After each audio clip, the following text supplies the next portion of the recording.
네, 이원재 끝내주는 경제 오늘은 언론에 별로 나오지 않는 이야기를 좀 다뤄보려고 그래요. 요새 중일마가 유행이라면서 중일마. 그래서 중요한 것은 일본의 마음이라고 하는데 또 우리나라에 또 일본하고 비슷한 존재가 하나 더 있죠. 삼성이라고 있는데 중요한 건 삼성의 마음이라고 이재용 삼성 회장이 여러 가지 단계를 거쳐서 불법인지 합법인지 편법인지 알 수 없는 단계를 거쳐서 지금 승계를 받고 삼성의 옛날 말로 오너라고 그러죠. 재벌 총수가 되어 있는데 이게 지금 뿌리채 흔들릴 수 있는 그런 재판 결과가 나왔다고 해요. 여기에 대해서 알아보려고 합니다. 이정환 슬로우뉴스 대표 모시고요.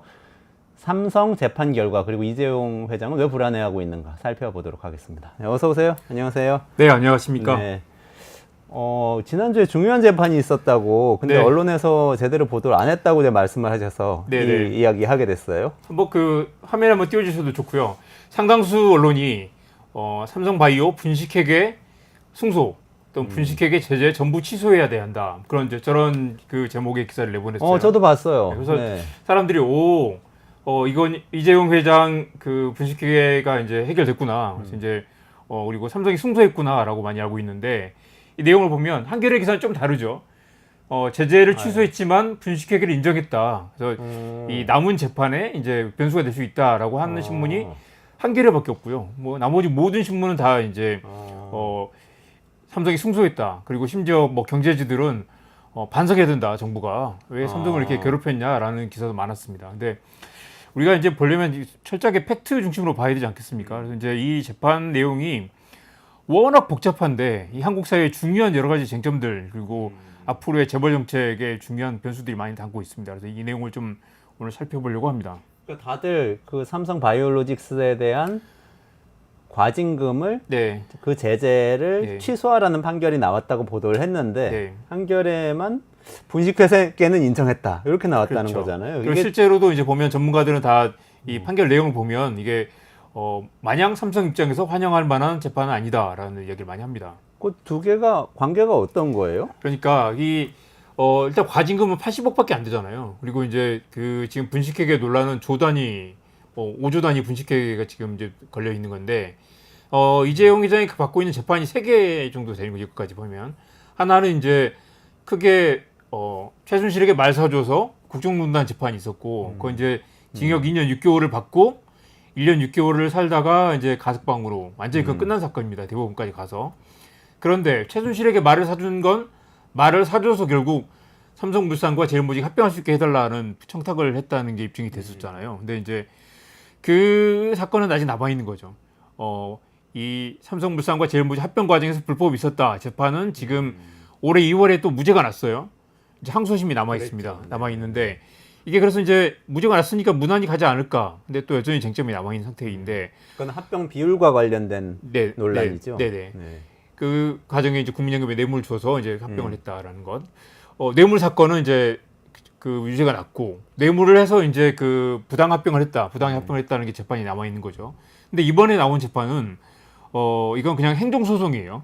이제 삼성 바이오로직스가 우리에게 그 부과한 과징금 80억 원이 부당하다라고 냈는데 그게 이제 부당한 게 맞다. 이거 80억 원 취소하라고 났죠. 그러니까 일단은 삼성 입장에서는 이거 이렇게 이제 일단 유리하다고 볼 수 있는데 재판 내용을 보면 그 재판부가 조목조목하면서 이게 과징금은 취소하지만 분식회계 우리가 있다. 재량권을 넘어섰다라고 판단한 부분이 있다는 거죠. 그래서 이게 이 사건에서는 승소를 했지만 올해 2월 재판 그 가장 중요한 이재용 회장의 이제 불법 배임 재판에서는 이게 이제 족쇄가 될 수 있다라는 얘기가 나오는 거죠.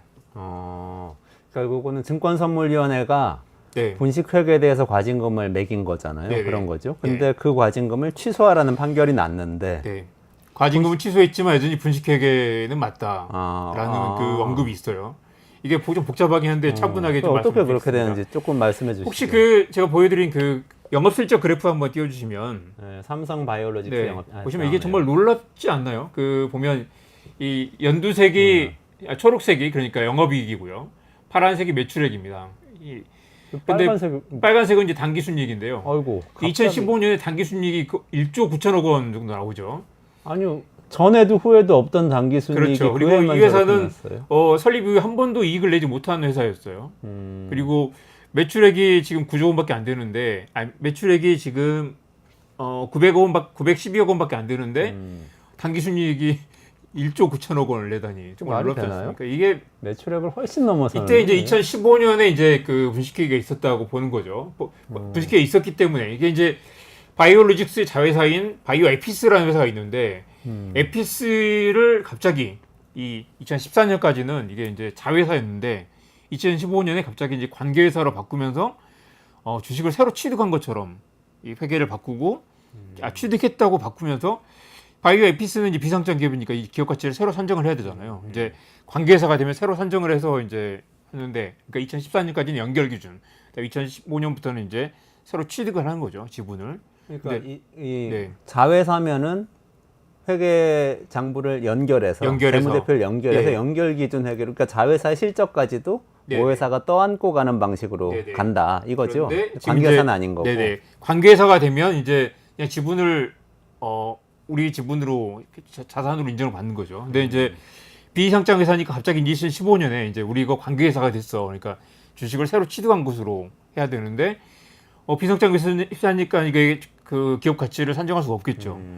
그런데 여기서 놀라운 또 마법 같은 일이 벌어지는데 비상장 회사니까 공정 가치라는 걸로 판단하는 거예요. 근데 공정 가치라는 게 이제 바이오 에피스도 계속 적자를 내는 회사인데 앞으로 성장 잠재력이 얼마 있는지 모르겠지만 그 평가가 다 다르지 않겠습니까? 그래서 공정 가치를 산정을 해야 되는데 이 공정 가치를 어떻게 했냐면 당시 이제 당시 증권사들 리포트를 모아가지고 증권사들이 이 기업 가치 얼마로 본다라는 걸 이제 합쳐가지고 평가를 매긴 거죠.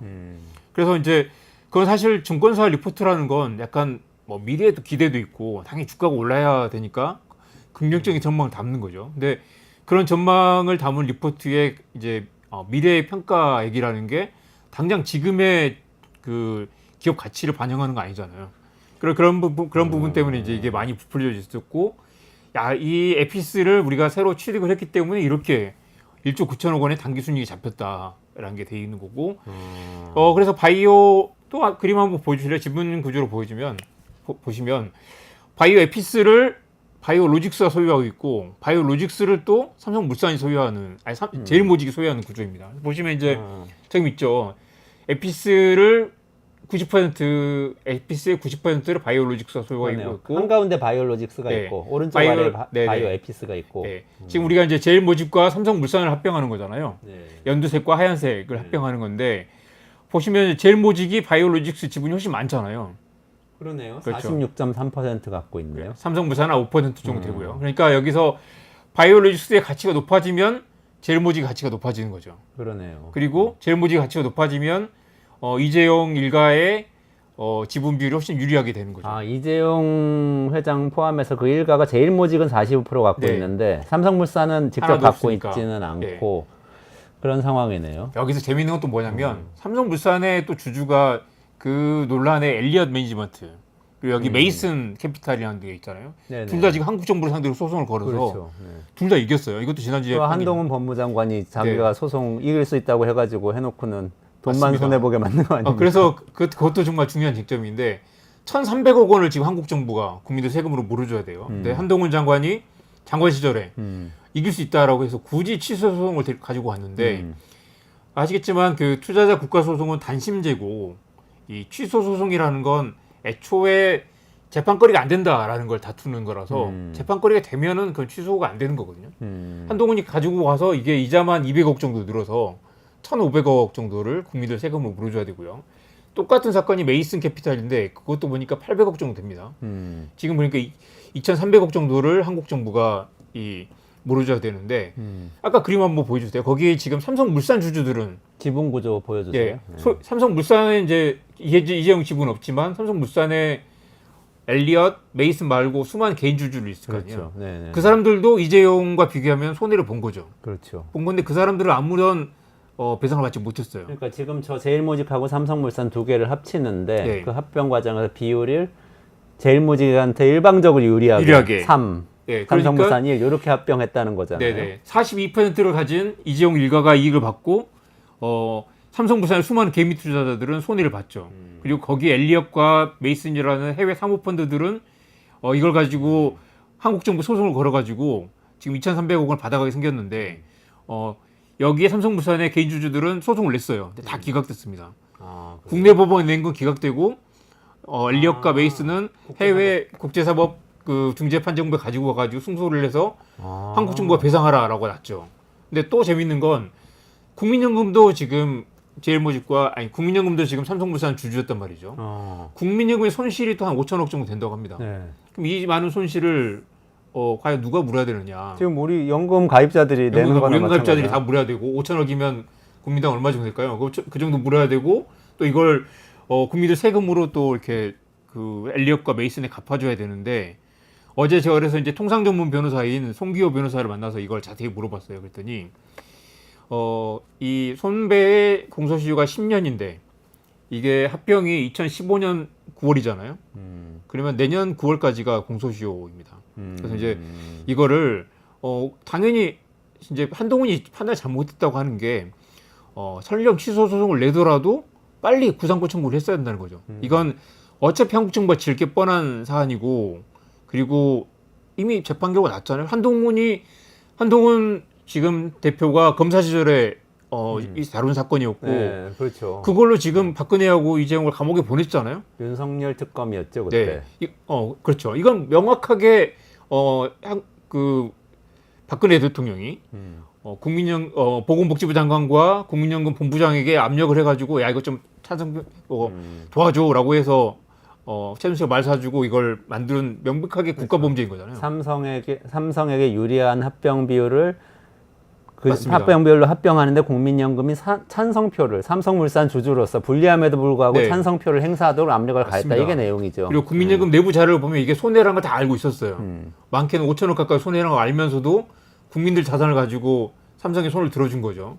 그 손해를 지금 국민들이 다 떠안는 상황인데 그래서 한동훈은 그거 알고 있었다는 거예요. 이거 잘못했다고 본인이 기소했으니까 감옥에 보냈는데 지금은 거기에 아무런 말도 하지 않고 있어요. 그리고 여전히 한국 정부는 문제 없다라고 엘리엇과 싸우고 있는 건데 자 그렇다면 어차피 한동훈 장관 대표는 알고 있을 거 아니에요. 그 이재용에게 지가 있다는 걸 알고 있으면 이 2,300억 원을 한국 정부가 물어줘야 되는 상황이면 당연히 그 돈을 국민들 세금이 아니라 이재용에게 받아내야 되죠.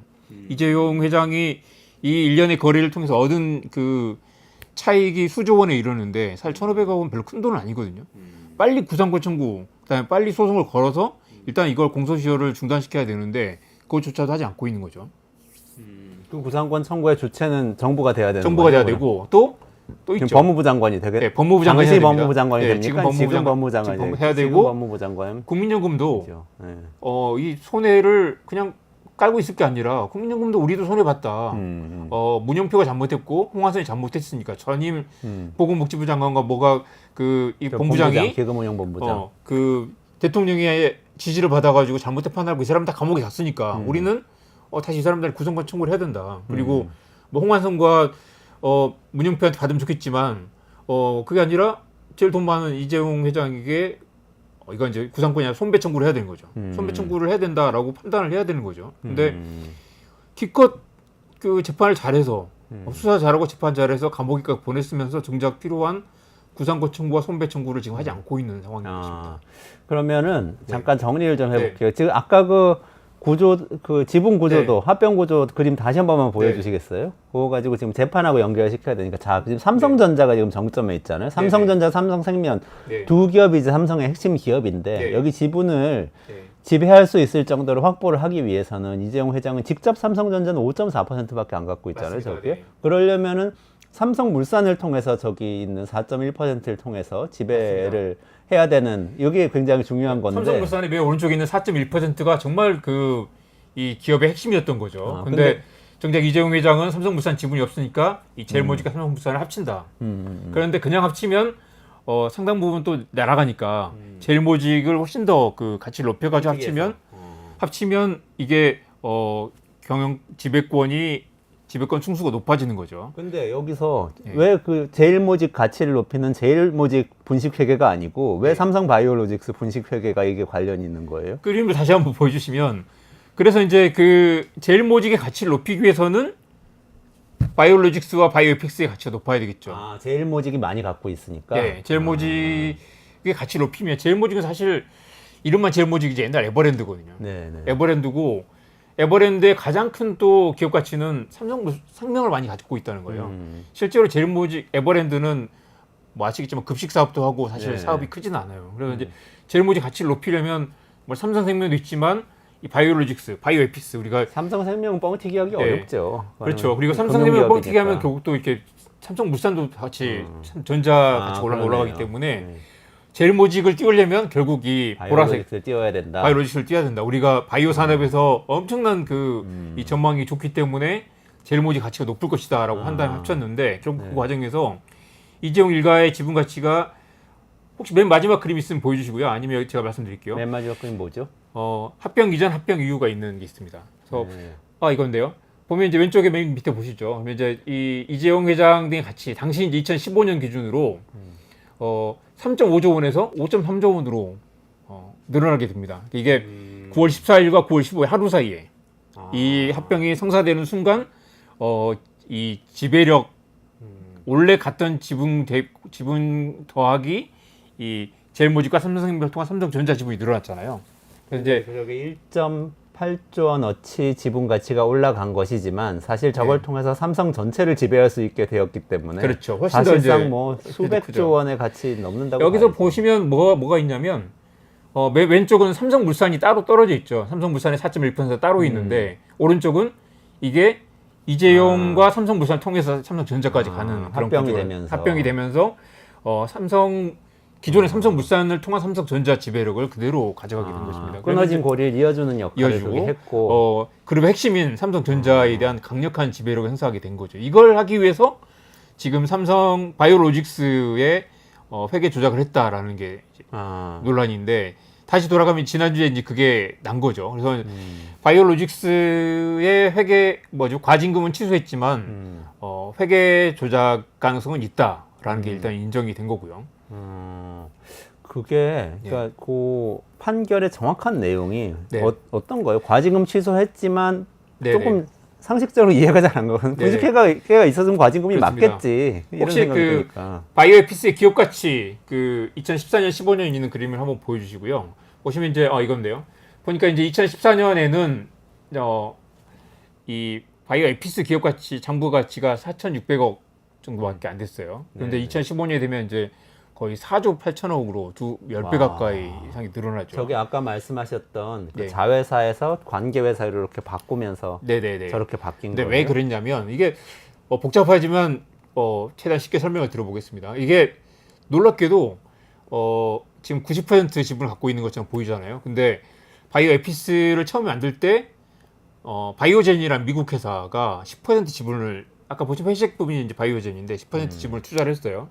근데 알고 봤더니 이게 콜옵션이 있어가지고 바이오젠이 미국 바이오젠이 49.99%까지 지분을 살 수 있는 옵션이 있었던 것입니다. 콜옵션이라는 게 뭐죠? 설명. 그러니까 일단은 지분을 내가 여기 그 돈을 투자했으니까 지분을 그냥 가져갈 수 있는 살 수 있는 그런 그 옵션이 있었던 거죠. 살 수 있는 살 수 있는 권리. 예. 내가 사자 그러면 그렇기 살 수 때문에, 있다는 예. 거죠. 지금 바이오로직스가 우리 바이오에피스 지분 90% 가지고 있어라고 계속 이야기를 했는데 사실은 이 콜옵션이 행사될 가능성이 높기 때문에 실제는 50%밖에 안 됐던 거죠. 그러니까 우리가 바이오에피스 이렇게 그 중요한 지분을 가지고 있어라고 이야기했는데 실제로는 50%밖에 안 된다라고 하면 그 그룹에는 엄청 이게 성장 자산이라고 하면 리스크가 되겠죠. 리스크가 될 텐데 그걸 공개하지 않았다라는 게 첫 번째 지금 문제가 되는 거고요. 저 전환 과정에서 네.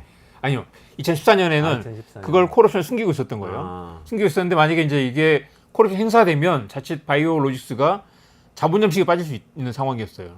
근데 이게 만약에 바이오로직스가 핵심인데 이게 자본 점식에 빠지면 상장을 못 하게 되고 또 아까 핵심이었던 삼성물산 제일모직 가치가 또 떨어질 거 아니에요. 합병이 무산될 수도 있으니까 어떻게든 그 자본 점식을 막아야 됐고 이 바이오로직스 가치를 부풀려야 됐기 때문에 그래서 나온 게 이제 그러니까 콜옵션을 숨기고 있다가 콜옵션이 90% 가지고 있기 때문에 자회사였죠.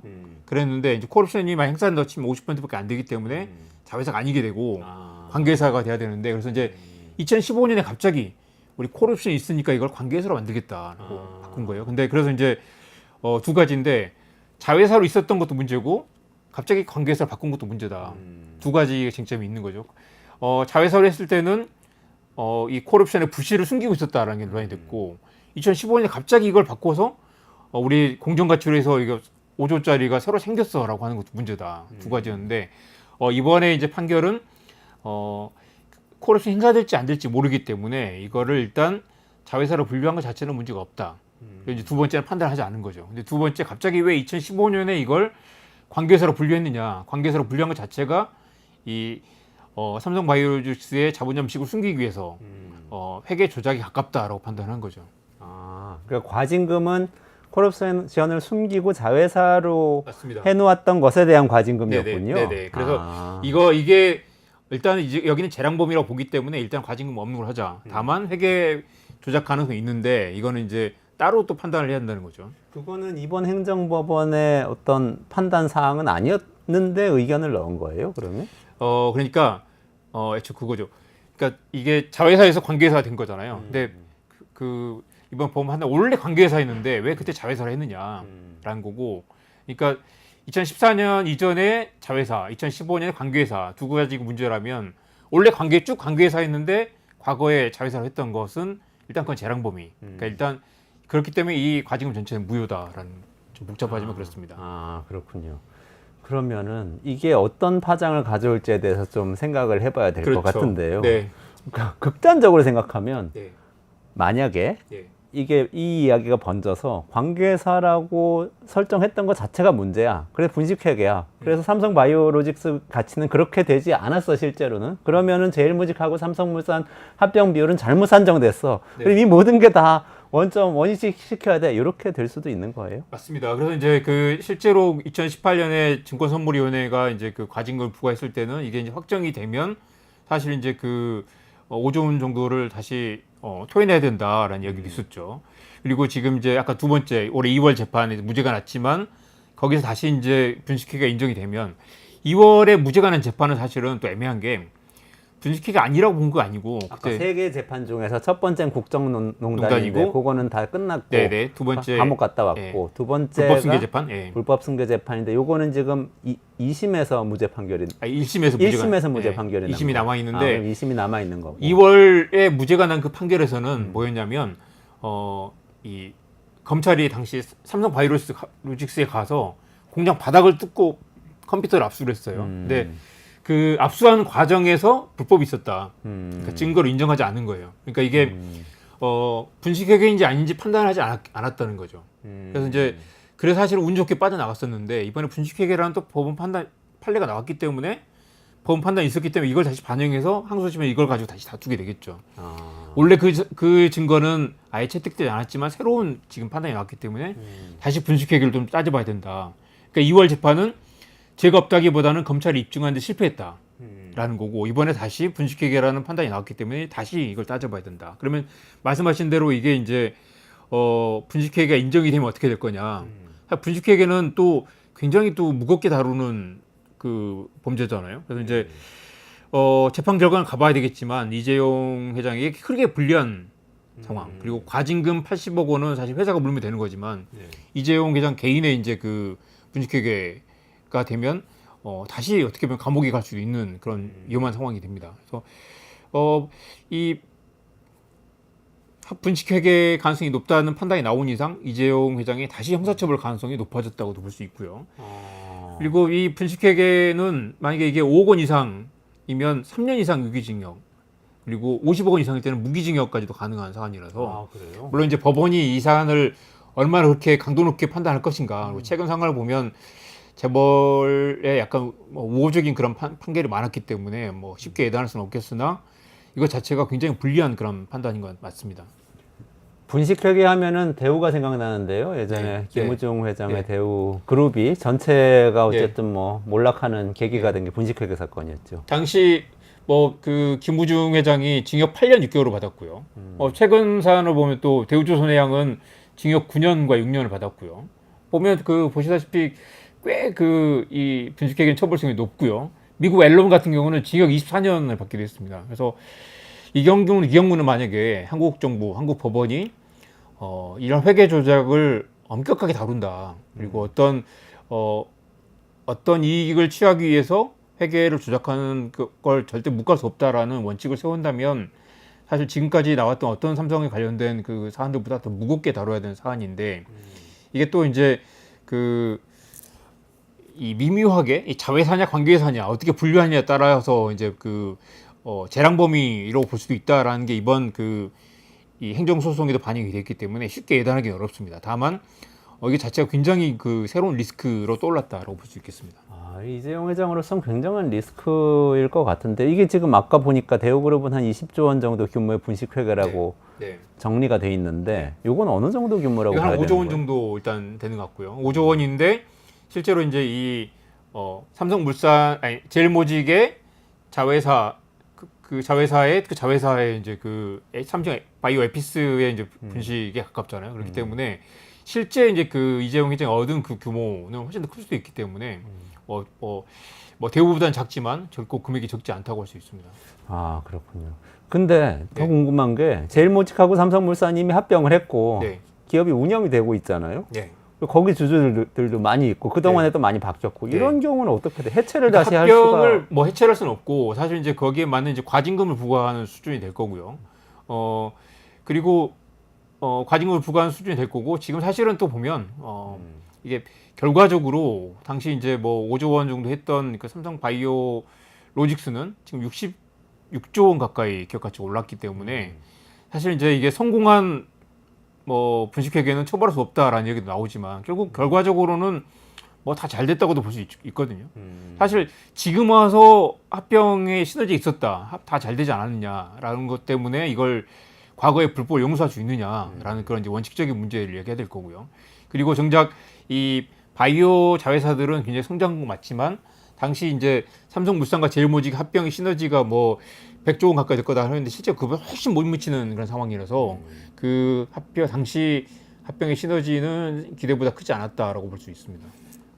이게 우리나라 재벌 체제가 어쨌든 과거에는 아주 작은 지분만 가지고 네. 이리저리 문어발식으로 이렇게 순환 출자 같은 맞습니다. 여러 가지 방식을 통해 가지고 그룹 전체를 지배하면서 쭉 끌고 나가는 이런 체제였잖아요. 네. 개인이 돈을 내서 설립하고 개인 네. 기업이 금융시장에 성공해서 펀딩을 하고 이런 구조가 아니었기 때문에 그렇게 네. 쭉쭉 온 건데 지금 정리하는 과정인 것 같아요. 그렇습니다. 우리 이것도 몇 번 우리 다뤘지만 참여연대와 경제개혁연대 중심의 소액주주 운동 벌어지고 이 주주 권리를 강화하고 최근에 또 밸류업 프로그램도 있지만 그런 일련의 과정에서 이제 지주회사 전환을 또 하나의 모델로 제안을 했고 근데 이 과정에서 일련을 보면 두산 바켓도 마찬가지고 뭐 동원산업, 동원 FMB도 마찬가지고 삼성물산도 마찬가지고요. 뭐 SK 또 그다음에 뭐 현대차 다 비슷한 현대글로비스가 다 비슷한 논란들이 있는데 결국 그 과정에서 거의 동일하게 나타난 패턴입니다. 총수 일가가 많이 지분을 갖고 있는 자회사 크게 실속은 없지만 총수 일가 지분이 많은 회사에 일감을 막 몰아주면서 성장을 하고 또 그러면서 또 이렇게 알짜배기 자회사하고 이 합병하는 과정에서 총수 일가의 지분을 높여서 결국 그 지배력을 넘겨받는 과정. 사실 이게 우리가 기업이 성장하면서 대주주의 지분이 계속 줄어들거나 또 상속하는 과정에서 계속 그 지분이 깎이는 게 맞는데 오히려 한국은 지분이 계속 늘어나는 그런 이제 인수합병의 마법, 지주회사의 마법을 계속 부리고 있는 거죠.